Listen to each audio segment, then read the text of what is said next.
okutaataganyizibwa kuboye bakusumbwasumbwa nedda ntambula abataasoma oluguudo luno ate baba traffic tebamanyi owa traffic ali wali akuuma ziri oluguudo balukola eryo trade kakati ate abatakisi bakoze layini ezi kakati tezisobola kutambula kuba zitambula zigwa mu luguudo ate watufitaliza gavumenti ezo kanzitemeko enamba abamu bagayaabo tulina kutambula na faalu mu motoka yo ng'ojjayo kibooko ng'osooka omuyisaamuko era nze kyembakola nze nterezeza layini ate naddala luno oluguudo lwaffe luno bakola nga tebamaliriza olaba nga nabyo omutawaana munene nnyo naye oba kagina aligenda muggulu simanyi omanyi ano gavumenti mbadde nsoma engeri gye basuulamu gavumenti naye ate engeri gye basuulamu gavumenti ya Museveni ekyo kika kirala bazze nankuba mpya nenkuba mpya naye ate omulabudde enfunda eziwerako political scientist natikiriza nti banuwa baaliyo kati bayibuli nzikiriza nti banuwa baaliyo olw'ebikolwa ebiri mu ggwanga banuwa baaliyo naye nabagamba nti kasita ensi abaganda bagamba nga n'abanyankole balulina abanyankole bagamba n'abaganda nti olunatta wakabwa lusooka kumezebwa nnyindo kati ennyindo z'eggwanga tezikyawunyiriza ziriyezi amawulire mafu ago bagatwala ag'empapula Museveni talina mawulire intelligence talina PR talina PR talina ate abamulwanyisa bamunju omanye abaana bagenda ne bakola ensobi abaana bayinza okukola effujjo ku kyalo kati ate bo ne balowooza solution yakutta dati naye nga ate baba okukyalo bagamba nti mirundi kakwere mu kabuliro baabaana bano tubatte nga bakulinda lunaku luli balyoka bakwesasulizawo nga tolaba nga toliwoate mwe temumanyi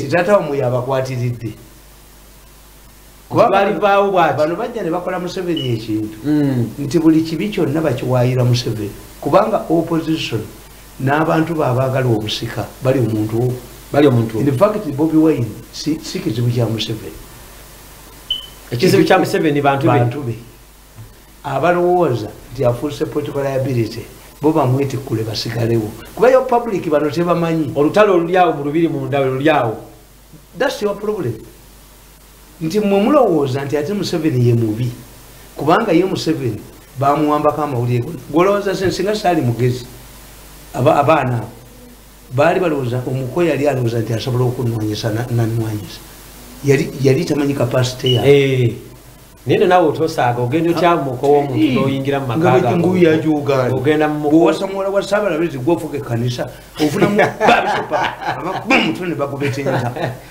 ne bajjako pologulamu zaabwe ne bagenda mbu bageze mu kooti era nasekeredde Kaliisa nti alowooza mu mutwe gwe tinsobola okuddayo nenkolera ku NBS nti Senyonga wagamba wasiibule Senyonga mu mutwe gwe alowooza nti ndiddayo kuba abo bonna be babagambanga jakeno nabuno obuvuga ne bulowooza nti nsobola okuddamu nenkola nabo kwene ensinga bwefaanana ne mutimbagana n'eggwanga fear to be hanged by the same rope has been hanging the people awanika abantu lwaki naye muye waliwo omwami enkubidde esimu ku makya nanga nti kola pologulamu bbiri ey'Oluganda n'ey'Olungereza nembaga nedda byonna mbinyonnyola kati gwe ekizibu ky'Oluzungu tolumanyi naye ate okuyamba n'enkuvuunulira ngaotera okuvuunula wano nebikiba kitawandika akatabu kange kano esaawa oliwo kyengenda okukola kyokka State House Cash ekikolimo ky'ennyumba entukuvu eri naye mbagamba nti buli muntu ali mu State House pulezidenti wa Uganda aliko ekikolimo kino ekikolimo akisangamu nti abalabe abanoonyeza wala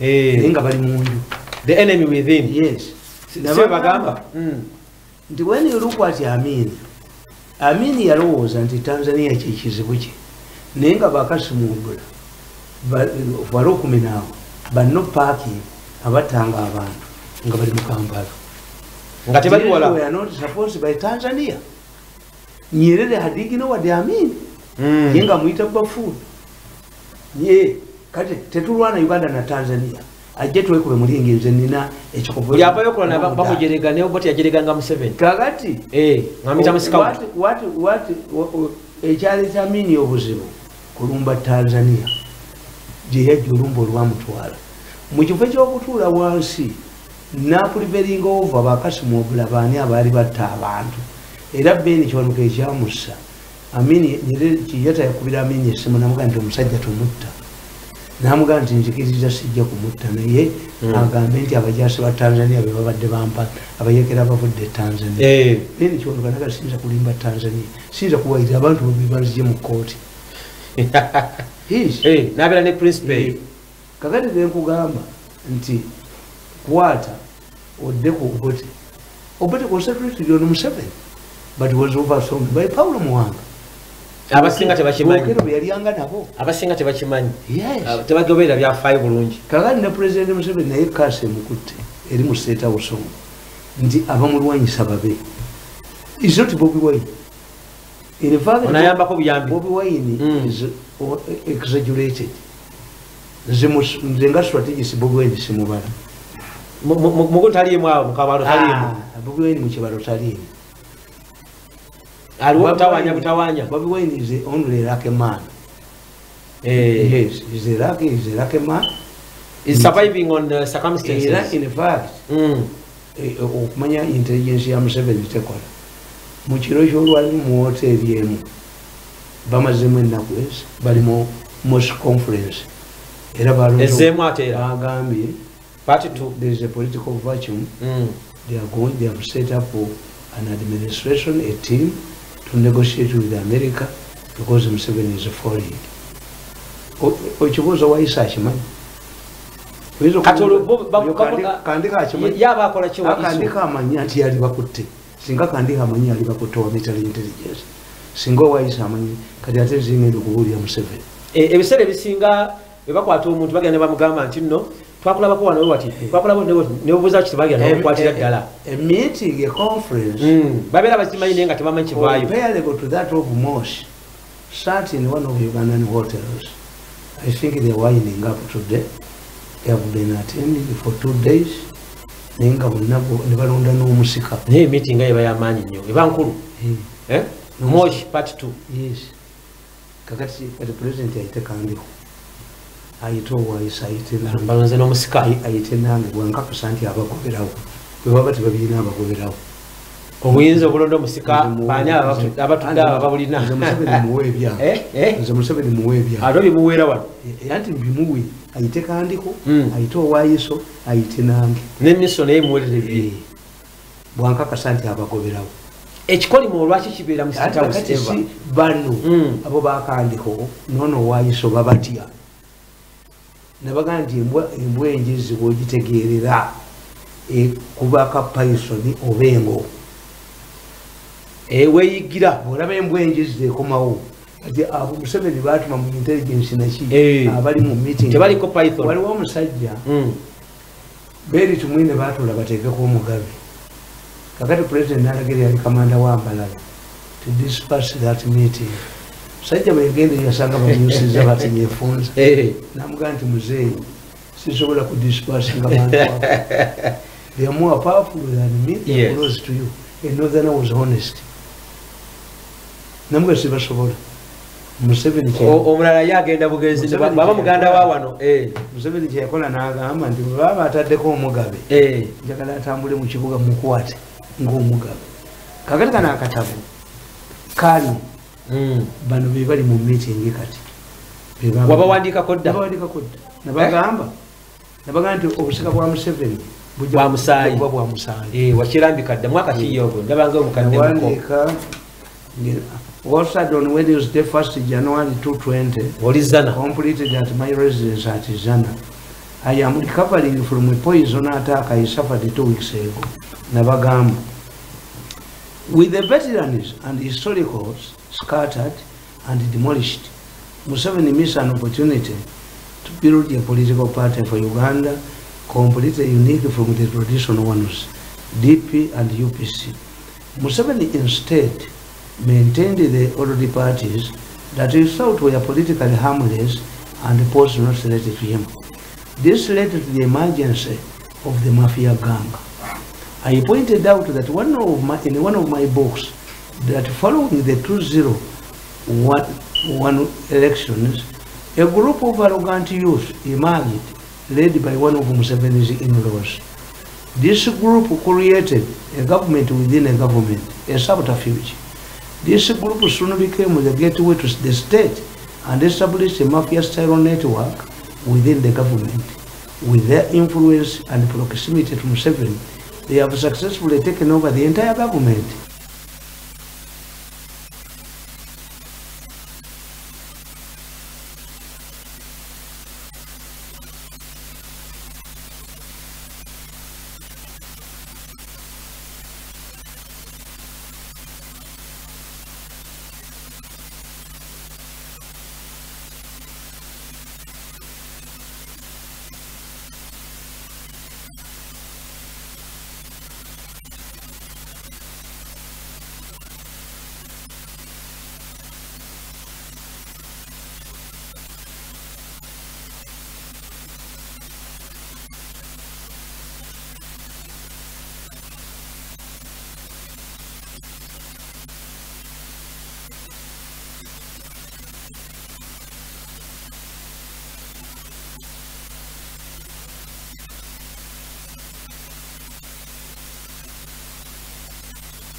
Nebakwatani nebakwata ono munyambi malinga yakubye sente ngesente ebitereke byambire na mandiri nakale manaduka ne bamba ne bajura nakole akwata babwere malinga defeated them nebakwata byandala akasajja ko kebagubye mu New Vision nekakuba arrest byandala ngakone munne wako era akali mu group bwe bobye sente zo baiti yawunde bo muzibagale mugobe kakati byandala natunda buli kamu konna bamwavuwaza musajja watu nekakuba mawulire gako oyo mwami noze mu bantu mawulire gako minister basinze bona abonera mulembe gwa bamusibe kakati ne mweregera kunze yabaleeta kunze bwe yakoma buchamujoga buchamulenso yajoga mu atajoge nti ejeko program zange ezijja kufukamirire president number set zange zonna ne muziremera nti kati muntu mira omuntu bagayimba batuma omuntu mbakuba akatambi kakati mwami tambi kakati eyo ye group kakati group eyo era yezeeyo none ebintu ono omwami ye yalowooza nti ajja kusikira sezaalabu sina gye nali kiwulidde omwana asikira kitaawo then I've not come across, maybe it starts in Uganda, where an in-law Uganda banaba mutaddemu obwesige banachikola era nawandika akatabo myaka nga 5 ejiyise nembaganda how Lwembaawo destroyed Musanjezi kingdom. Nembaganda once upon a time there was a kingdom called Ugenya. Ugenya was headed by a king called Musanje.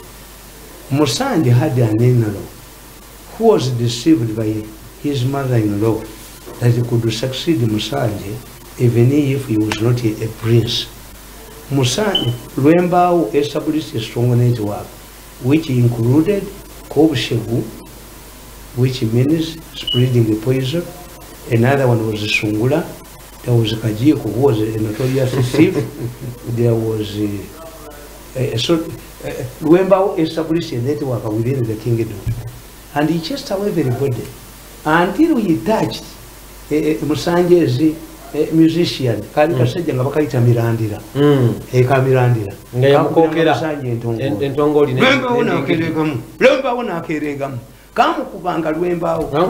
Kamukubira mu music muli. nze ndigenda n'endeku yange kamungolo embaawo ayagala nnyo sente nze ndigenda n'endeku yange lwambaawo ayagala nnyo abakazi kakati bwe kamukubanga n'akagoba kakati bw'amala okudestroyinga the entire kingdom then a neighboring kingdom called Ugatanza threatened to invade Ugenya. The book is there. Then Musanje realized that most of his commanders had been expelled, had been dismissed, had been sacked by Rwembao.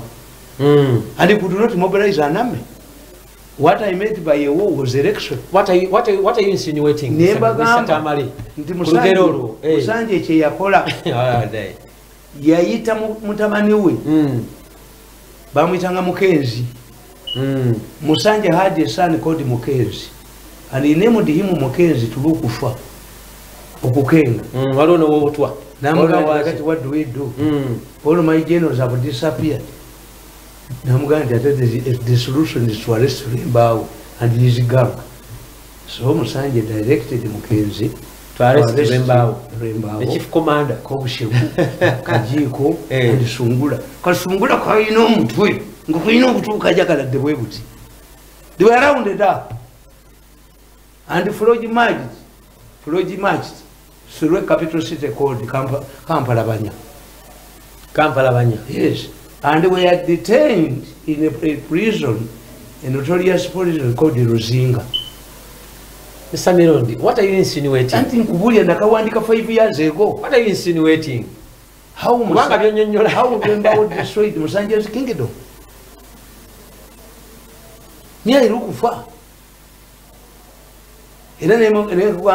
Omugobereza Pedrosa nakanonya akatabako abagalo kumanyira Rwembao bamusibye ku mpingu ne busajja bwe Musanja atabusi Floko marched through Kampalabanya, the capital city, taken to Ruzinga prison. And Musanje did not live for long. He abdicated and handed over the kingdom to his son Mukenzi. And the kingdom was later became peaceful again. Akatabu wekali. Omugoberezi w'ebyafaayo ebintu mwamitamali yannyonnyola. Weta go bamutoki n'okubigoberera obulungi. Tayogera bwogezi fa. N'olwensonga eyo is trying to. Ne mu Luganda mwekali. Insinuating asanyawo bwakabaka bwa Musanje. Have 2 books, one in Luganda, another one in English. Myali lukufa. Kakati nembandikira akatabo kano mukalaba. Where you have reached. Nabagamba. Scientific elections, a snake in the pot, in the cooking pot. That will cause the 1980 corpuses to dance. Nabaganti kuno okulonda. Kati kuli scientific abafa mu kaluka ekinaana. Semusota kuli muntamu. Bali mu kabuliza abwe bazina. You are going to reap the same results you reaped in 1980. Omwami Tamale Mulya kwandikira akatabo kalonga lugero. Go kiri gyoli kutegeera nti semusota gole muntamu akati bogamba nti okukube oyasanga ensuwa nabagamba mukatabo kano kashali kapyako nakawandika dda nakawandika scientific election authored on Friday July 10, 2020 at my home in Kabalagala, completed at 2 p.m. Because I make the details, I even keep my handwriting on the school. Manuscripts. Because people will come and say, how could this drunkard get it time? President Yampandi Kilibarua Nangamba reprint all our books. Umukona Agana. Centers of President Nambagam, the Musaja Mumwe Chuma, HPR. Nobukofiira yabwambala mulabanga abwambala omukoyo yingira onalema ngaloza mu suffocate nali mayishuma bachikuwera. Last night they resolved we should send somebody to talk to him. Send nakalima mukube mwaso mutwe muweze nalwiso mukube mwaso mutwe bumuweze inanja mutu. I will kill him. We shall never work. Chengendo kolanti meeting here, I'm going to send what I've captured in your meetings. No, you come omusika ani abadde omusomisi mulumbo byonna ngenda soko osome ekitabo ate basobola okunzita babatta awali agala kutulaga ki nabagamba musemusana guli muntamu. The 1980 elections were proceeded by a wave of insecurity that was intended to intimidate the opposition. Many opposition candidates were arrested. Prominent among them was Sam Kalega Njuba before he fled to the bush. Njuba was picked from Wirale at the current Constitutional Square and arrested for days. Upon his release, he joined the UPM and later fled to the bush together with his wife Margaret Njuba. The killer squad introduced a bus which later came to be known as Mpawa Talikava, meaning everyone would grieve. Medical doctors at Mulago Hospital were targeted. Obote's cousin, who at that time had joined the Democratic Party, nzisiramanga bani gye bawagundi muganda Obote atali agenda ndokono omulala yani Nechoni poliisi yamuteekako bani nga tayogera. Nechoni yali wamaanyi Nechoni could not address rallies as a DP. Yeah, he was a DP youth wing, chairman of the DP youth wing in 1980. Where? We in a DP. I used to meet Semogere. I used to meet. I remember asking Kawango no Muto, how come as a DP allowed 10 UPCs, former UPCs, to join us? Ebusoga. Kawanga Nanganti, there is nobody who can defect from a ruling party. The Mubuza, what if you don't win? Irabatayu. Irabatayu. Kawanga argument was DP agenda kuwangula kalu. Kawanga's argument was that no politician can defect from a ruling party. They do. Are there no women who fulfill from marriages of rich people? Nechoni bamuteekako ban. Samu Kaliganjuba bamukwatya ku Constitution Square. Sebogeri n'atukakasa nti tugenda kukola kyonna tumugyeyo. Kakati Museveni yamuyamba n'avaayo era n'ajoininga UPM. Nkugamba nti bateekawo basi nga bagiyita Mpawa Atalikava. Yatambulanga essaawa 3 ez'ekiro neeyiwa abantu ku Nabunnya gwesanga atambula ng'emukuba bamutira ku Nabunnya omulambo ne bagisuulawo. And the driver of this bus was known. Doctors were killed at Mulago. They were going to strike 1980. Mbo abajasi ba amini be batta abantu. Twali kipya kitaliwo kati kitaliwo. Yajja ku Constitutional Square. Najja mukazi we yajja atamidde. I remember very well. Bateke birango ku radio. The president wa Uganda agenda kwogera in a web of insecurity. Binayisa yagamba yine kikazi nga bakiyita Mary Nkata. Chimere Nkata kyayatikira nnyo myaka gyenkaaga. Mbotole kyali kirabika myanga kyaye ebintu byabayinza. Kakati yajja nakyo. Nekimugamba birayisa n'agamba, let me make a statement. From where? Make 2 important statements. Abantu ne balinda. One, I've dismissed Idi Amin from the army. Kituyamba kye kuyinsa ekyo. Twatuka nti agenda goboyito njoko. Nagamba, I have brought a magnet. Those of you who are keeping illegal guns, this magnet is going to attract all of these guns with you. Propaganda. Propaganda. People started walking because the soldiers who were killing Ugandans knew very well that there was no way that magnet did not exist. Even the following day, they killed the people. Olo amaze okujja mu security mugundi nkugamba nti doctors at Mulago Democratic, many opposition supporters were coerced to join the UPC to save their lives. It was this political situation which forced the DP to ignore calls of extending the 1980 general elections. Extending the elections meant extending the suffering of the people, leaders and supporters alike. The killings and detentions were intended to demonstrate their power and influence of UPC. Although the UPC blamed this on former Mini soldiers, the truth was that perpetrators were elements in the army. For example, the bus operated every day around the same time between 8 and 10 p.m. and dump the dead bodies at the same place.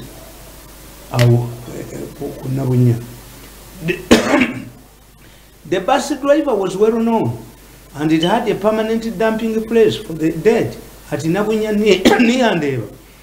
If it was the work of usual criminals, security forces would ambush the bus at Nabunya and arrest the killers. This indicates that it was the work of security forces. When Dr. Kaira addressed Irale along Entebbe Road, it was Namasuru, urging people to vote for DP so that it tries or vote for crimes of his regime, including abolition of Buganda Kingdom. Security forces hunted until we fled to Kenya. Kaira Yagamba Vanna Mulonde DP Obote Tumupunane Misamu. And Obote spent most of his time in northern Uganda. Obote was campaigning in Ruo. Obote yine motokazi zatambula nazo nga ziriko UWO Uganda wants Obote zonna konvoyi UWO Uganda wants Obote. He was behaving like a real Obote observers UIN Opolo leaders Obote refused to meet the observers. He said they are here on a jubilation. Obote yakan kakati nkugamba nti until it was kakati mbagamba nti at this time that Museveni, who was the vice chairman of the military commission, was arrested at Kawempe, it was alleged that the car in which Museveni and his wife were traveling was followed by another car owned by a senior UPD, a senior UNLA officer who ordered for his arrest.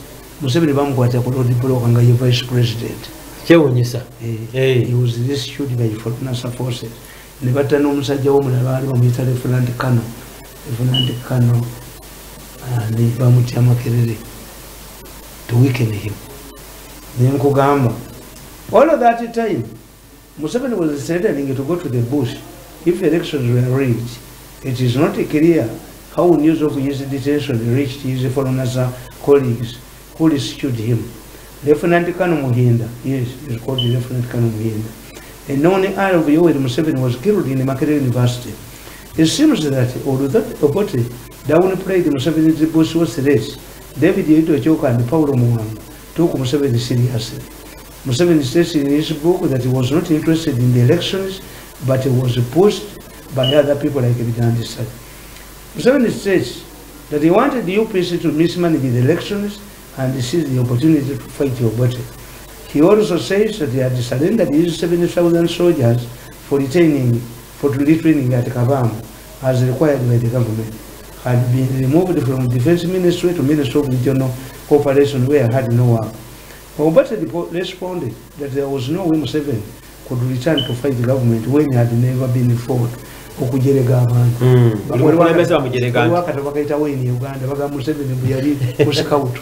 By the time they came here,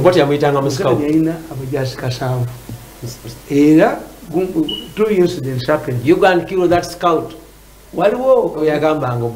I'm a commander, so I don't meet her. We went to the security ministry. By a stage a coup. 7 hours was a catimu, Muanyaba man. Abu Morgan to Muabi government and Yaba man. Cool down. Wound your tafid and Amugam, Timundos are fitted to Zuayo, to the quick. So if we want to guns, we shall get the guns. Anytime. A moon to the way of Baba Jatokos and we are planning a war. I had a come for time on moon. Nkugamba. Let him suggest strategic. Museveni, however, there was no way any fighter would be interested with the defense ministry. Magamang Museveni, how could he become a member, a vice president of the electoral for the military commission and Minister of State for Defense? Immediately after the war, Obote was very insecure and he had no direct control over the government and the army because the two were under Paulo Muwanga and Wito Joko respectively. Statements Obote made at that time showed the mind of a man always on the defensive. He lacked confidence in his abilities. Therefore, when he said that if Museveni dared to go to the bush, UPC would follow him and leave him there, Obote was avoiding the question of credibility of elections. His election and those of his people showed he wanted to retain power. Akati mbagamba dangerous signals. Dangerous signals before the 1980 elections. Loga compare 1980 nakana kaluka bya lugabu. Museye bamwitana. Nababulira. Look what dangerous signals. And I was ignored. Look what dangerous signals between 1980 and this election. The Electoral Commission of 1980 was appointed by Paulo Muanga without even consulting stakeholders. Uganda was divided into 124 constituencies. However, the constituencies were not based on the population living in those areas as per the norm. UPC took advantage of gerrymandering and created the various constituencies in areas they were sure they had supported, such as Apache North, Apache South, Apache Northwest, Apache West. In this election, constituencies were gerrymandered. Very much. Everything. The ICC has added an additional 70 people on the area ones. The 32. Bamwine bamulaba mu uniform. Bamwine yagenda ngajjako program zange ngono mulenzi amutumi. Bamwine kwali. Bamwine kwali. Ala tisiwe masaka kwali. Bamwine kwali. Atebo bo ICC. Babera jali mutiri bwezike zamani. Abadabi kolera mukono wano. Mugambi yayambala bali n'abakolera mu Bobi Wine. These people had somebody inside the government who was doing this. Ngababa kuba bamwine yetegekera kugenda bamwine mwali mubala mulisi namulabye yagenda ngagenda ajja ku program muzeyi yamuchaye kati omusajja yamuvuddemu bamwine prepare uli mutembi abatembi b'ennyonyi uli mutembi bamwine mutembi bolidde bajja kugamba the 1980 the gerrymandered the elections. My constituencies. Even here they gerrymandered. The recent one. Era nekireta n'oyo omusajja obuzibu oyo yali minister. N'ava mweno n'adda mweno. Bamuzunza buzunza. Ayagala baali babiri. Waliwo omuvuka avudde mu State House. Baga nti ajjamu obwa minister. Ne bakolagana n'ono ka muntu bamublocking eyalage mu municipality. Kati ate gundi yamukubye. Kiwala politics tabalibwa. Kati ensumba yamukubye ate. The whole of Busoga region had 11 MPs. Mpigi district in Buganda, which included Mpigi, Butambala and Iwakiso, had only 4 MPs. Kampala City had only 4 MPs. Interestingly, as elections approached, cabinet as elections approached, cabinet continued increasing the number of constituencies obviously for support. Nankabirwa yakikola. Nankabirwa obuzibu bwe. Namugamba Nankabirwa was once my friend. Abijjawa ye, abijjawa nga tinamulagidde. Tutumako mu America. N'atutuma n'omuntu omu. Omuntu yakomako airport sente n'azitubbako. Do you know what it means to go to America without money? Nankabirwa yakwata sente ezibayita ez'ekikazi $1,000 n'alumba bwe nali ndimuddiza nga tukomyewo n'agaana naye Nankabirwa namugamba Nankabirwa kangogooli balanga ekirango nga bawandiika abaana be batwala ebweru nti okulira ne wa minisita Nankabirwa wanudde Rwanza kakati awo enyine njagala okusimbuliza kakati keesi ya organism has resumed today babawa wiiki 3 ziweddeko asatu mu ababiri naye asatu mu ababiri 11 be babadde mu meeting. Etteeka lino libanze okwagala ebbago lino likuyambirawa. Ebbago lize lwakuba nti enteekateeka eno gikola bazannyira ku bazungu nti kusaddaaka. This is not kusaddaaka. Baleeta lulina ligaana ebyo byonna mweyongera ku if you have 32 people who are ready before the eyes for extracting organs, started to get extraction, and 150 are under investigations. 60 of your surgeons under investigations. Kati okuleta etteeka kibayamba ki? You are implicating government. Mbu bagamba ffe sibe baliko bagamba basaddaasi mbuliayo omusawo muganda tugatte enamba y'abasawo abaganda baali bateeka abantu 4,000. Kati ne parliament bagibensinga. That's why you are going to get more sanctions. Sanctions are coming. Listen to me. Nkugamba nti the current electoral commission is facing credibility challenges, mainly from the conduct of its chairman. Ino nagiwandiika ti oyo omusajja abasse byalugaba ate yali wa kampu eno ey'abaana bano yali yamuvubuka omuko yamuteekamu abayisaawo ate ama influence yali awambyewo yalina gavumenti ye yabyesizale ekitabo kyaffe kiri kyewawandiseeko kati adduka yoli gwawandiseeko kati bo badduse bagambye bukakaba negotiating n'Abamerika. This is what Paulo Mwanga did. Paulo adduka ku motoka yafa ajiboka kubana abazungu bali kati bategeera ti there is panic in Uganda. Aboka ku motoka yafa kati bo bagambye kubagenda nene unya influence jaji ko kati na solo kutaikanga ateka omuntu wa ani amuwa. The current election commission is facing credibility challenges, mainly from the conduct of his chairman, Justice Simon Byabakama. First and foremost, he is new in the job. The law requires that the commission should retire after organizing 2 elections. I think this was intended to inject no blood in the commission, but it is a wastage of experience. It would have been better for commissioners to retire after reaching the retirement age for civil servants. This would ensure that experience and continuity because each election comes with its challenges and therefore requires experienced hands. Kadwana kachiiko ate lwakojo bwe yali gyesaninga ekibiina kya Bobi Wine ate muzeeyi yanyiga n'abakubamu. Uganda ilifuna kodi ku independent electoral commission nga ono novice enejifuna kodi ne gender balancing baleeta mukulu wa ssomero akakiiko ne kafa. That's why bakomiting ebintu bingi. How can the chairman of the electoral commission nominate a person who is barefooted? How could a chairman of the electoral commission allow people to beat a candidate like Bobi Wine in his premises? Amateurism. Yes. Justice Olamba. Yes. Yatagala. Yes. Engato yayambala nene. Yes. Ngate mutuuka. Yes. Lwakojo era musingako. Nkugamba. Yandikoze bisinga kawo. Yes. Nti in addition to being a novice in election management, Justice Byabakama has a bad record.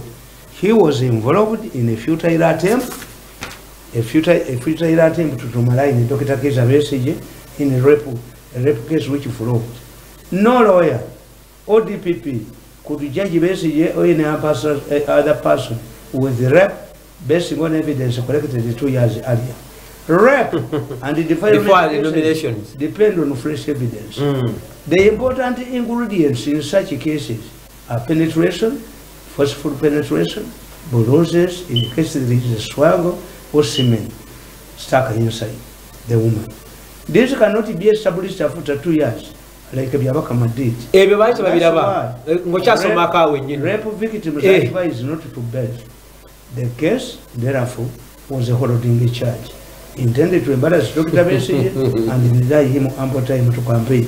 Nayo kiraba nti Besigye yakolaga n'ekyo biswaza ani kugambye nti Besigye teyalikkiriza opposition teyalikkiriza musajja afaanana bw'ati but Besigye nabana abaana bali omuntu ogwo kyobola Besigye aleetera Museveni obuzibu n'akolagana n'aba military intelligence ne ISO n'abagamba mu eriyo plan B etaliiyo woodworking ne bakwata abaana ne babayoola nakati bakyalibedde makomera president bamutiisa nti bazikulu bange bagenda okwokya ekibuga never directed these people to detain people to beat them up. Museveni's suggestion was that preempt the banning of the city, put them in areas where we teach them and we give them money and they can do other business. Now njakubuza ekibuzo kimu mwa mitano. No. Njagala kubuza. Lwaki President Museveni pronouncing ku bintu ebisinga? Ate kugambye, what do you do? The intelligence has brought information credible.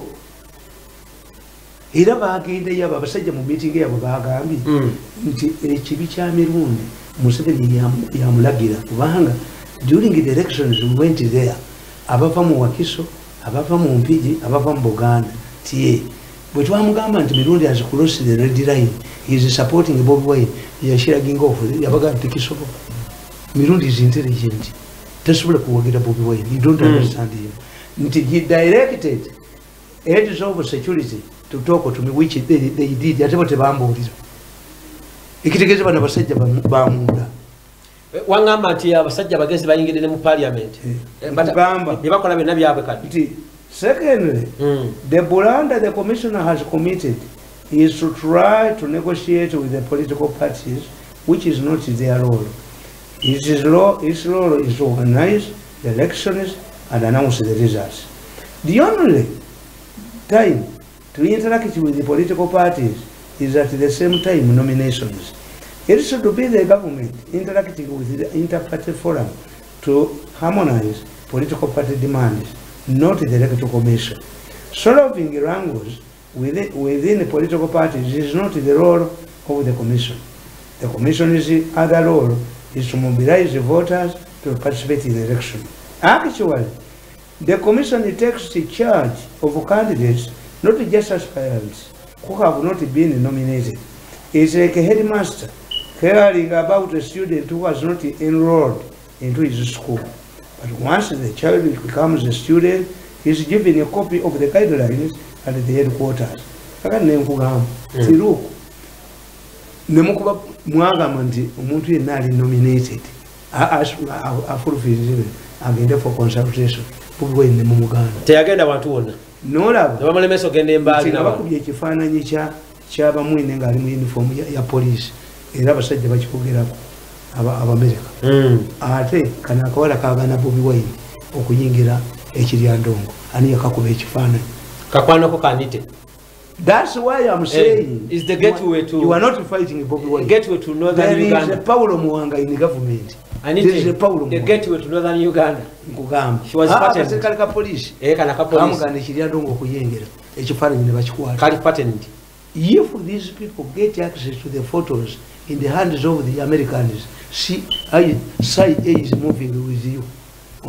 Bana yamusiza ku kubo nagaja kusula ku kubo bagembe kubuto okusaba papa jakyalire Uganda papa yaliwo nagamba kadali nso nti I cannot come to Uganda because every time I see St. Peter moving on the streets of Kampala, so there is no need for me to come. Mumina St. Peter mulaba I see St. Peter in Uganda yamulaba ati ati ngamba Petero mutukirivu ngamulaba ati abotwe bala I always see St. Peter moving on the streets of Uganda. I will not come. Kyagati nkugamba the opposition is last resort nakibabulira kyekiba kisemba. Yes nabagamba with all of the background they have provided, I now wish to address myself to the current situation where the opposition is threatening to boycott the 2021 election is not, if not extended. The possibility of an extension is possible, and they know it very well. Secondly, no any politician can demand for the ground, for the ground can never be able. Extending the elections of Chijawa. President Yabako Speaker Nakwata. Nankabiro kutandika kuba beyanako ngulu muvuka mu billionaires nankabiro omuko ya mu billionaires sente azijjawa beyanako nankabiro nenga no lisebo litagenda a body that was buried in Kibuga sent his stage in the grave to inside the parliament back to Kibuga wakitusirika omuzimu bajja kukwata bamubirayo kakati abazungu kabakutadde kulisi nankabirwa ajja kuwumba ongaye bongeddeko nsamu babiri kwa 3 mu ababiri 70 at the door then 102 the reason and for balo was nti they will force Museveni to collapse ngakula kusingati bakutte koko fe batukutte abawagizibu fe watulabayo mumwagirire no kola kola sanyo tekyo kino kyaka mwagamyufu nakyo kiri mu uniform sirusiru nabo akyambaza uniform kulisti kwekiri kino ekyaka mwagamyufu ekiringa enkobe ekunami ekyali kifo mu Museveni yesterday omanyi waliwo omusajja nga muyita Professor Sebufu yayingira mu UPC nakola omukolo gw'amaanyi Mwanga n'amuwa Benz enkyamuwanga gavumenti bagijjakibadde tekinabana kulya kyatunda ettaka lya kitawe waakyo nekitigomya banyina waakyo kiri ku tv kifuma kijeyo wawedde obusiru wawedde kiri ne bamwine kiri ne bamwine. The reason why the opposition fears an election today is that they reached a conclusion that Museveni cannot be defeated.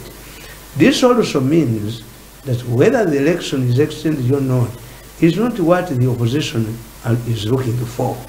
If they were surely interested in an election, they would direct their effort to the real issues like harmonizing the Health Act and the election law, which the government is fighting to bring because of the COVID environment. President Museveni resorted to the Health Act because going through Parliament seemed problematic. MPs demand for money whenever an amendment comes to Parliament, and this won't be an exception. Museveni also knew that once it goes to Parliament, then the Parliament will be in charge of the whole process. Therefore, the real issue now is to harmonize the health bill. President yabagenda mu Parliament n'abasaba extension yalifunye ebintu ebi one bali musabye ssente. Ekyokubiri Parliament yali badde charge nga buli myezi 6 ekyongezaayo ye yagenda mu Health Act ekyamutwala mu Parliament kuba these parliamentarians bali batya abantu. Kakati nkugamba, me I always give a solution. What needs to change, Nabagamba, we all need to agree on the following. We should agree that the opposition is not interested in elections because they already know the outcome.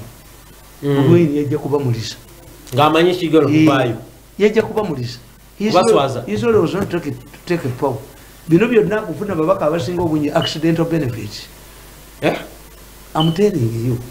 Nasala wayambale ekyokumutwe okulaga nti anti-corruption crusades have also adversely affected Dr. Besie's campaign funds.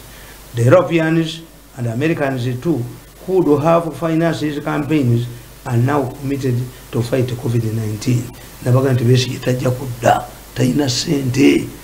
Abali basimu ababadde batula ne Gordon Brown ne Mbabazi ne balagira Besigye aveemu n'agaana. Yakkiriza n'akyukira Ntebe yagaana okulekera Mbabazi. Bagamba nti okubeera yakkiriza yakyukira wano Kampala. Ne bamulwriting off. Kati Besigye is a political man. Ate abamuwa ssente ezo Besigye is a massive. Baalimu mwe mu era Bobi Wine yegendereze nnyo Besigye. Besigye having failed 5 times does not want an opposition. Kyobola aleeta nganda luli yaleeta nogundi.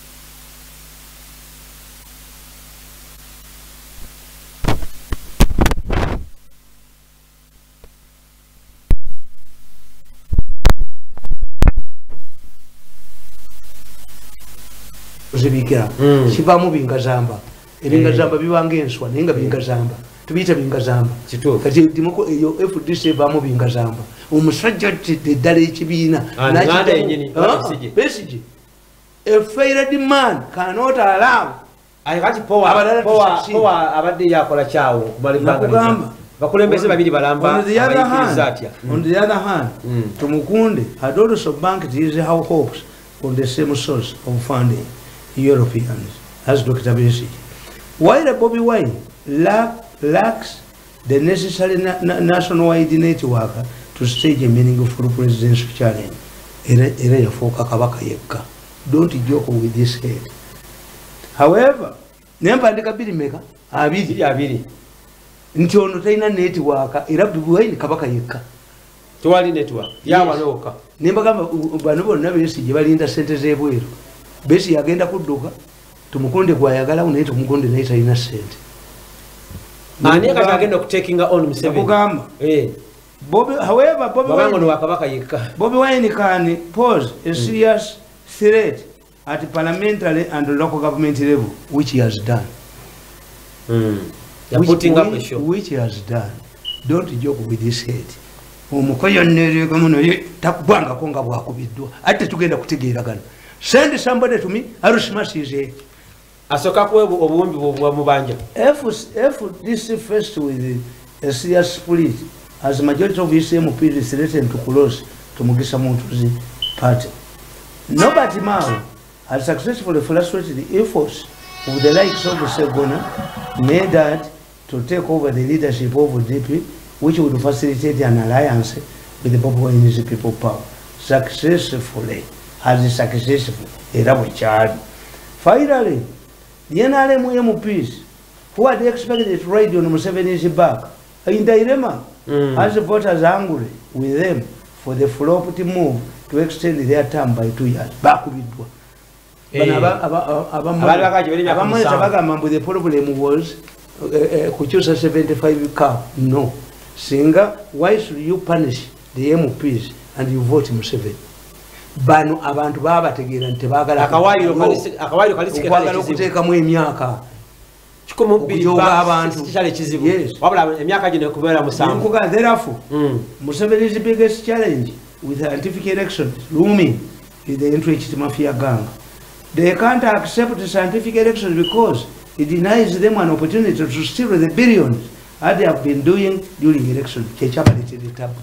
As Museveni adhered to the rules, Baleta, Banava Bivano, Abashuma Badi Mugapume, Baleta Bibala, Nebalete, Nikuba Bantu, there was a couple of Yemirimbi.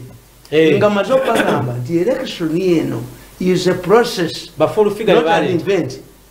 It's a process. Erana Wandi Kakatabo, how to manage scientific elections, Nenka is a president, or you to Muevas, Navi Jam. Buyefulu wekitano naye Museveni nakola yeki wait kyasa nokola abantu bekamwe be tumwebaza nataba mu cabinet Museveni alaba enduru ezibugekamwe Museveni ategeera bani abamutidde obululu omwana ajoze kamwe ndabanga ali dalingi enyo omulenje ajoze nsi omulenje yemanyi abuvuku bavuka batubayina abujeka abaserikale agende kamwe bambom twene bagwaza eka. How can you disorganize your constituency? What would you have no joke about you? I talk with I feared that that man would go there. I talk to leaders. They come in droves. They have written to the president. On the ball in the crowd. Who is supposing the chairman of NRM has killed the NRM? Museveni now I want to make you're not a better. Enduru zifugeka mwenge Museveni yewunya nebyo ngabo birabayita ba nkugamba with the scientific elections it means no funds will be allocated to campaign task forces. The money will be sent directly to local level structures of NRM such as LCs. I don't see the mafias who have been pocketing this money accepting this. What about security forces who have been getting billions to oversee elections? Can they accept rules? This drives me to my submission that we should not waste time on scientific elections since they will cause trouble. A weak opposition with no hopes of defeating an incumbent is very dangerous. Their only reason is violence and chaos. They can take advantage of a population which has been devastated by COVID-19 to ignite a revolution. The process itself is tempting. With no public rallies, the only option on campaigns is on radio and television. Nayo bugwe nasa sula sente na mugobayo. Ibirango lebagano bikuba. Abantu babatisa tisa. Mumezi kwa tunudde bwa. Tana bikuba. Kati yakolanga ebintu ebyo yali mu government. Beba n'ensamba yamanya. Beba n'ensambu beba yongedde kwasa tumwa babiri. Museveni atyanga nnyo akasajja ke bayita Mwenda. Kasajja kabi nnyo. Mwenda is dead. Omwatudde erinnya. Era mu nkuŋŋaana zonna ze babaddemu. Mwenda last night talked for 13 minutes. Non-stop. Last what? 13 minutes non-stop. Last night? Beba n'abalonzeeyo musika. Ali mu lukiiko. Bebalonzeeyo musika. Noli ne yeebaza nnyo. More authority bagijjawa. Anti batidde. There is a political problem. We are going to end up like Bashir. Bashir yamalako emyaka 2 kati balonzani olwo badduka kati olwo balonzani bamaze Museveni batumane ngalabiza. We should send somebody to talk to this man even if he does let him not attack us. Nze kwegana ogamba Mr. Tamale nti kukyalo kuliko lodge mwebenderamu abakabasajja noga nedda yatukakase baba yomukazi wote tujja mwenda ku chiza bawagira. I don't want you to take a power. Mami Tamale and the international community does not want Mami Tamale I want bagenda ko oya suggestions ya ina contest mwemba season na high commission ya Bungereza wa boba negotiating a deal yabo. I want you to ask my Mirondi. They even said to go and talk to Bobby Wine. Mami Tamale they even have military officers. Before that I want you to surprise me and tell me that name. Who was appointed as a supreme leader? Mbuza Mwenda. This drives me to myself. The process tinjagala president atuyite ne kandi katule wali. No li atule wali satule wali. Nawe olete bibyo. Nange mbalaga ebyange. Baba tibanda bimuwa. Mubuli nti problem. There is a supreme leader appointed. To replace you. Gundi yayimba. Batudde. Ono musajja yani. Ono ukati owechengere yani. Walukaga. Meya. Parliament nti kirimuwa parliament yammwe. Ekiduduma kiri mu State House. Mulubiri munda. Batudde bakankanye. Nkoga this drive into my submission that we should not the process itself is tempting. Nkoga. Nti for obvious citizens, for the owners. The process itself is tempting. With no public rallies, the only option is campaigns on radio and television, whose owners may not allow rival candidates for obvious reasons. What about voting and closing before curfew time? Is it possible for voters, especially the youth, to leave before the results are declared? This will also spark up chaos. What will happen with the trigger happy local defense units operating in such an explosive situation? Losers shall see cases of losers claiming that ballot boxes were tampered with, or their representatives were chased away from polling centers. This is also an area that can be exploited by the opposition.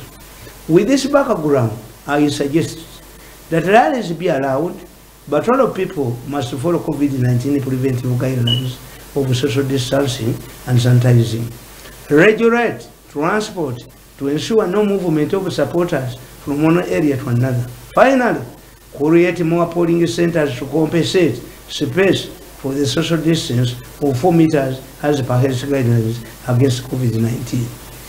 Kati ebintu ebyamagezi bebito lwaki babigoberera omuko yalowooza ndimbwa omuko pereza akole kubanga ndabye ekisembe ekyo kyansonga nnyo nga balowooza mu bwabulooki ngamba basokolamu ebintu nze mbafukamire mmwe nti abo abaana ne bwe mbagata bonna mbakubakanywa basokolamuko ebintu ebimu munda singa atuleka ku sipayini sisobola baleka.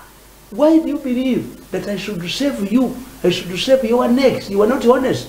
After undermining Museveni, you are running to negotiate with the Europeans. What type of people are you? Abantu bajja babeteta abantu bajja bakuba mujoza abantu ne mubbe ennyama ne mugamba mbu eri mu Faradon akabukedde ng'ennyama bagitwala bweru ne mulumba ennyanja abavubi ne mubatta. Museveni musudde nnyo temudduka basajja mmwe bulenzi mwe temudduka ngenda kukuba ebintu bimwe byonna wayiririre amuteringi basuze mu Serena ekiro ky'olwaleero and they made it byonna mbirina all of them byonna bye bateeseza nkugamba ti if the president calls me nze maze emyaka sigenda mu State House I went there and we disagree sisonyiwa wagamba lojja kuddamu kukola until otherwise atuyite ne kandiho n'owaayeso gwe bapromotinze nange buli omu atebalinga evidence ku meeting ku most styled meeting eyatudde mu Serena ne balonda n'omukulembeze neyebaza n'okwebaza. This is a political virtue. Where is it? Where is the political virtue? Where is it? Where is the political virtue? Naye kyenewuunya kugula mulembe omuntu ayinza atya okuriskinga n'agenda mu such a meeting. Not they are disparate. a disparate person. Kyobuuziza gundi Mayombo nakimugamba. Namugamba nti Besigye is going to take on Museveni. Mayombo nangamba no. There is nobody from the West who can take on Museveni. Desperation. It's desperation. Because I'm wondering, omuntu wapayo nakkiriza nagenda mu kiiko. Ne bamwana obwami n'abukkiriza. Museveni yeevumanga mukoddomiwe ne yeevuma lwa gundi Mwenda ne yeevuma ne tumwebaza. Dangerous fellows. Aba basatu. Those people are very dangerous. Not a program and very arrogant because they have a poverty background. Ojako tia program zange nga bwejjakeno. No yakalo kutta mukazi wange. There is evidence. No yakalo kunokuba omwana wange. There is evidence. No gamba nti I can reconcile with you. I can reconcile over your dead body. Omuntu gwendisipecting nga yenna Lweyiso has never attempted to reconcile with him. Kuba yenna mutegere nakalema yatumako Kayihura. Nena Lweyiso yategeera ensobi ye n'asirika. Ngane Kayihura byasirika. Yategeera nakalema yatumako Kayihura. Naye ngamba Kayihura yakati yasirikireyo musajja wa. Ate ensobi yakola. Oba what is his plan? Yatumanye ne sajja bali balozi baki ne bagande lyayoleta kakugundi. It can tell you how nakalema was connected to these people. Nga yetolodde Museveni Katonda ya mukungu. Ne mutabani we. Era you will see a number of stories at Zukba Muhozi. Kubanga Bache Bakola. And Muhozi does not have a media. Even Muhozi does not have a media. Then it is further come in. Kubanga Batu Ichinganga. Ngabali duces a battle between Muhozi. Ngano Papa Uganda Bugamba. Bubu Bating and Muhozi over Osika. Kakati nga baba macho creating embeera ne twitishinachi until me risk taker. Many people don't know. I have never talked to Muhozi face to face. People don't know. You just like him. They resemble Mbunze chairman wa Muhozi. If there is a Muhozi project, what about the Wagogo project? Gaite mujogera. But the man has established but they are enough gun but it's about Anemoko Zaina network angeriruda abamuli yako bulise silent majority agende ko mu byalo bamulete aina silent majority every time but mama say ekati echi mama talk to the Americans mama Jerry anti mukasera ajuliza mama nati saba but according to mama he doesn't have a mother-in-law nafe mujoga rumuni yako tena is a question of status but they are all women nange namanyi bona banaza nituje bamawuli kunyonona kakati yebyo yabadde lebye nangambirabo ajewo Doni nawa nabusayi namulekere ekifo wayi president yambuzo leka wani nti nabusayi namutekako waggulu kakati nagenda mu gundi mu New Vision najjayo kana akafekete nateeka wono interest ziri mu education ebo nabafudde eri akati yalowooza nti is making report where do I benefit okwa nabusayi ekifo are we sharing the same salary? Me what I want. Anybody wants to talk to me. I just want one thing. Bwosiba mukomera nonta nga sikyazala kati sebufu mwamusibe emyaka 5 mukaaga. Wapa ino. Kati wona omuta oluvanyuma emyaka 2 yefu nota napi. Kakati kamba buli. Hamu yatwala omusango mu court. Yenga ligalite yekugamba. Never never full figure ba mukola coach. Two things. Those scavengers. Ira scavengers. Ba mukola coach. One. Omusango gwa hamu gulimu elements ebiri. One, banks come here without money. Eyo banka eyaga kandi teina sente. Ne ubupangisa obuzanga kalinga kaziko. Tebabeeranga ko na investment mu Uganda. Naye bali cropped up. Nti balagira sente zonna ezaali revenue authority sinani musasula to capitalize there. They don't come with the money, they end up taking our money. That's Hamu's argument number one. There must be a law to reform banks. How much money do you come with? They are using the customers' money. Kakati weche bakola, bakuwola sente tebaba na musingo project yetagisa bilioni 10 tebazikuwa bakuwako nya project negwa ne bagitwala because they have no money. So batandika bata banks na capital bayina sente. Why should, if Museveni wants affirmative action, why should this bank ujiwotya monopoly to pay fekatina fa abatakisi tuina Central Africa Bank mubazi tekanga one day? That's one. The second ingredient. Ham is a whistleblower. In the Ham's yes. Case. Ham tells you a Kenyan company, a Kenyan bank that was not registered here to register here. Why do you have it is trading here directly? We call it money laundering. Yes. But the judges, in their little knowledge about Henry Peter Adonyo has come to specialize. This is why Henry Peter Adonyo we have a constitutional court, but we don't have constitutional lawyers and constitutional judges. That's why after a constitutional court ruling, you appeal to the Supreme Court. Kakati, Dr. Jaja Naganto, Mufune Barita teacher to appeal. This is how we have killed the system. There would be a constitutional court, would be composed of people who did the constitution. Constitutional law. Now, if the constitutional cases are not many, Mwali badde mubajja makerere nga mubayita ya basoma constitution. Yes. Ne bajja basala omusango gwaki bwa constitution. Naye, how can you say that an assignment constitutional court that has authority, final authority on the constitution, ate bwe bali okusala omusango ategula ku Supreme Court. Kakati ndio tyo omusajja atasoma economics omulamuzi n'omuleeta an economic case. After 35 years, it should be nti kati omulamuzi ali mugondi mu court of arbitration yasoma economics amanye business ayina ne kakiyosiki. After 35 years kana obuvubuka obwazimba sabato mutabani yagambye nti Peter Henry Adonyo baganye okukola ku nsonga zo zagenda mu East African Court. Yes, because where does it go? Abamawanga mala bali excited. Kati wano tebali excited why?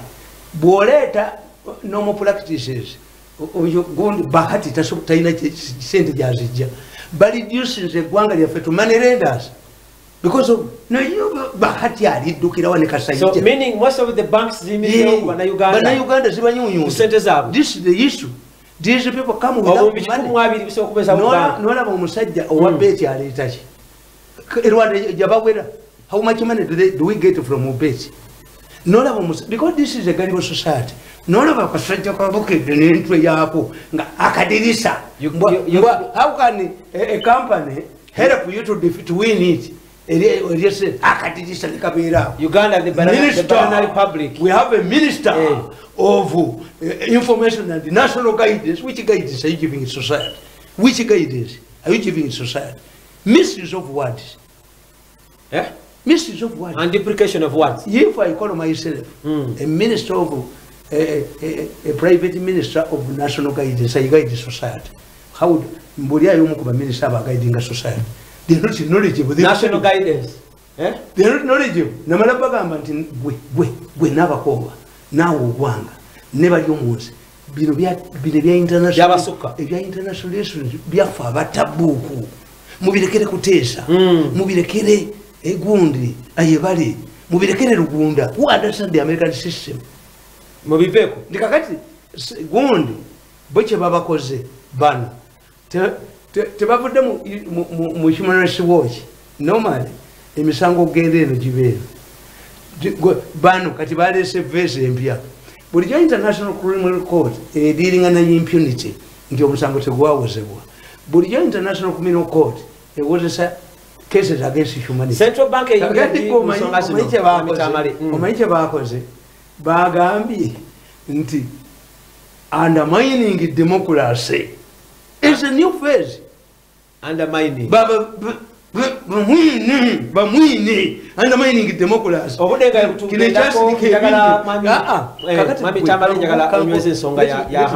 me tell you. Bank ya Uganda uchajibuzaako ki? Central Bank. When I hear an advert, no, erabirwa bank ya Uganda. Let me tell you which exposes the Bank of Uganda.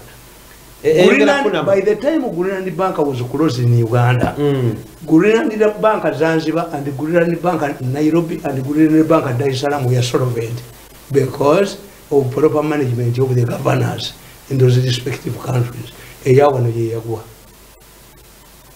Yes. Omukazi atulira kya bank n'assets mutemukitegeera abavuka b'emmengo beekolamu ekikampuni ngana mwekali akafeketeka new visa nga mwekali akakasajja ekikampuni nga kyakuyasa kaali katutte embuga omanyi nti obujulizi bwe baali batadde ku mbuga bonna bwali translated from Buked naye kulubya ne banakuba mawulire mu vision eriyo ekiseera ekyokukwata eriyo ojamukaba bajja mubaka olaba bano batuula ne bagamba nti how do we solve the situation?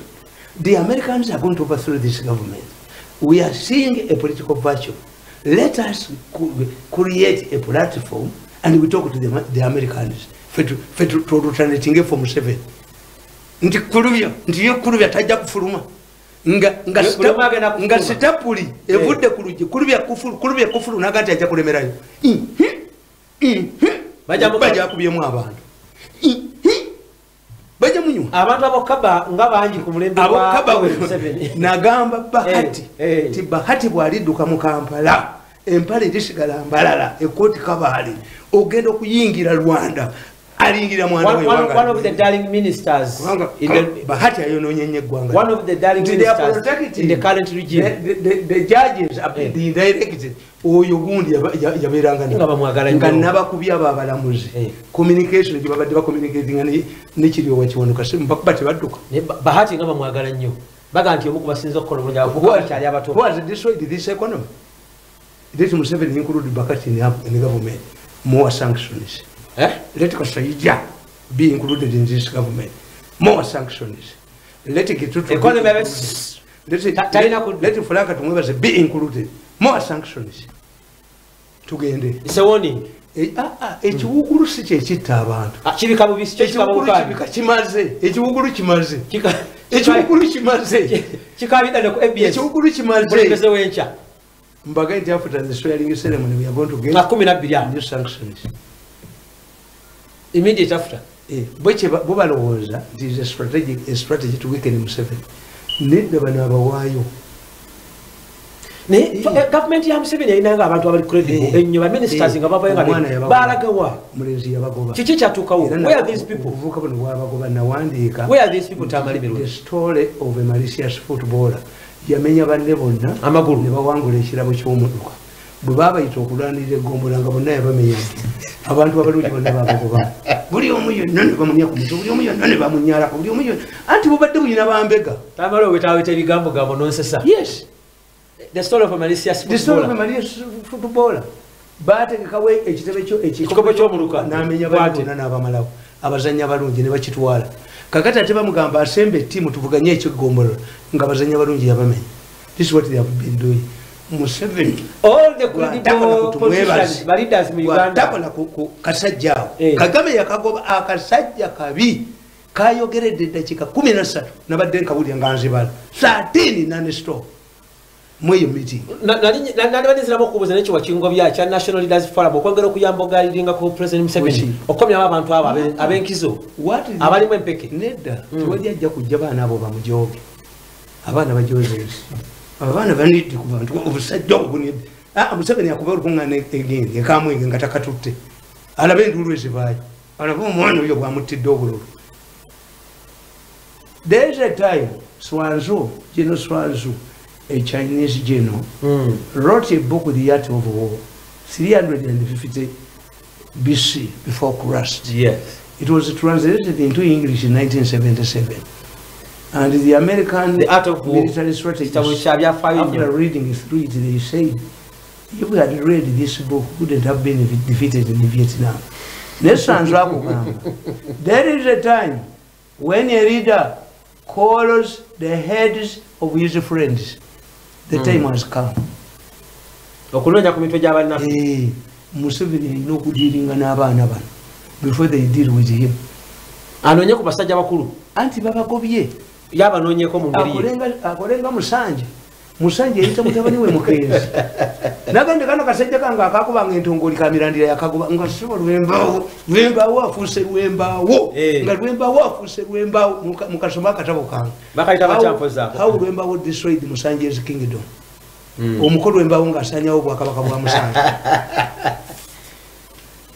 Dyave akalala ke nawandiika nti nandika akatabo Katikkiro mumpi mu mulembe omufere baali babayita batatembwa nga mutatembwa alina Katikkiro we bamuyita mumpi naye mumpi yalina abasajja ng'ayina kyewakutte mabeere ga mukazi yeewaananga mu bantu Chewakutte nze ndi chewakutte ndi namabere ga mukazi otekakuwa ne bwakadde watekakuwa chewakutte tota ngaliyo mpangulula yapangulula boba nze ekyo njakipangula amanya goyogerako nga bamuyita waliwo makambuzi yali musajja musibu nnyo kakati ono chewakutte mabere ga mukazi yali ataddewo kampuni nga yababizi babayitanga babizi bakeranga kufukula nga bakera kufukula mutabani wa Mole butatembwa nga mutatembwa abaana babba butatembwa nga mutatembwa tunudde bwati Katikiro mumpi mu mulembe omufere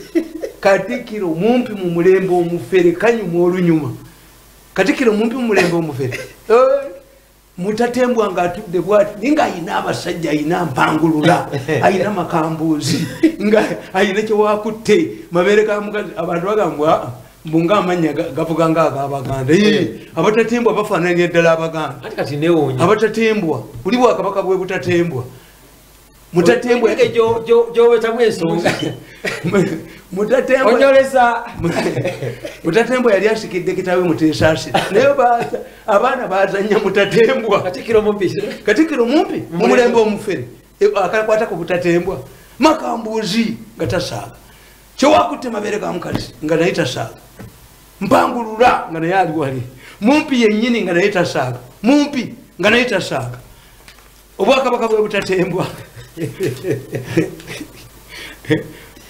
I've written many books. Omulaba ko mulungi tojja kugamba tulina kyoyize tulina kyofunyemu ye omukukunavu Tamale Mirundi mutabani wa Yowana ne Mole Katonda akyamubisseeko akasubi okubyenjawulo tebansobola n'olwensonga eyo bagambye nti bamanyi nti mbakwata. We should not eliminate this man and we should not shed blood on anybody. This is political manipulation. Never casting Uncle Sam. Or maybe disparate. President Yabugoba. Known as an Abugoba. Uncle Sam. Kakati Nibobera cornered. They are being driven by isolation. Yes. Naye babuyite bogerena bo. What is isolation to say that Mwenda? I want to tell you, I can predict that Mwenda, when this government follows, you will see Mwenda going to America and given all facilities. I cannot rule out the Mwenda Yabalimu elections. Ekintu kyemmanyi eggwanga mwami Tamale eggwanga lyonna n'ensenda zonna zize zitambuzibwa abavubuka abatoto mu myaka egy'abantu bokonako. Lwaki bano omusaba gwonoonye nnyo? Anti bo baalowoleza mu money. These people have a problem of money and the success after success. They have the media. Nzemba lemi era tetuliddamu nagende waffe munsozi temusuubira yokanakamu temusuubira ntulikiriziganyako n'olunaku lumu temusuubira nti ku nsi kuno kasobola okundagira terikiriyo. There are people you never see in life. I say we can only meet in a mass grave, a prison cell, on a flight which I cannot forego. Nete tulida akwata munne mu ngalo yafa tetusobola kuddamu kusinkana ne bwe batu baka kulwa kiyama ajewa mutayimbo mutwe mulenzi goli okotegeere tibuchojoga kolo wajoga mwatajogeka no reconciliation munzite mulabe kulolo mwajoga mwatajogeka temutanga kujoga baba na baba nafe tuyina banyafu obadde mulabi mulungi waje twatandikidde mu program omukulembeze w'enkya n'omukukunavu Tamale Mirundi mutabani wa Mole ne Yowana Mirundi omwana waffe wawano munnamawulire omukukutivu nnyo ate consultant mu nsonga ez'enjawulo. Webale nnyo kuba nti obadde naffe kuba kitwatandikidde mu program omukulembeze w'enkya ayikutusibwako KDB Kyalenga abatukola ebyokunywa ebyenjawulo. Webale nnyo ababaddeko panisha kuva mu Apex Production abadde okola kyamanyi omulangira Kayemba n'abalamu enna abadde bagoberera program ene kutusibwako live streaming butereevu ku ABS TV official Uganda official tuberako butereevu omunange Abdallah Matopa ntegeeza nti tuberako bulindala producer wange webale nnyo tambula bulungi naye abo abagamba nti njogeramu Olungereza it is the translation of what I had earlier spoken in Uganda. Weewaawo ekyo nno nakyo bajja kuba bongera okitegeera obulungi ennyo. Ssaabasajja Kabaka awangaale Mutatembwa tatembwa yalina abasajja Mutatembwa Program omukulembeze w'enkiwagiddwa KDB kyalenga tonto kati ali ku mutindo gwa Siona taleta hangover ateke kalika tonto akafa akedda abasuubuzi mutusange kiwatule oba ku 0752 571 282 ne 0782 89 79 0 kyalenga ali mu maduuka ne supermarket ne mabala wonna.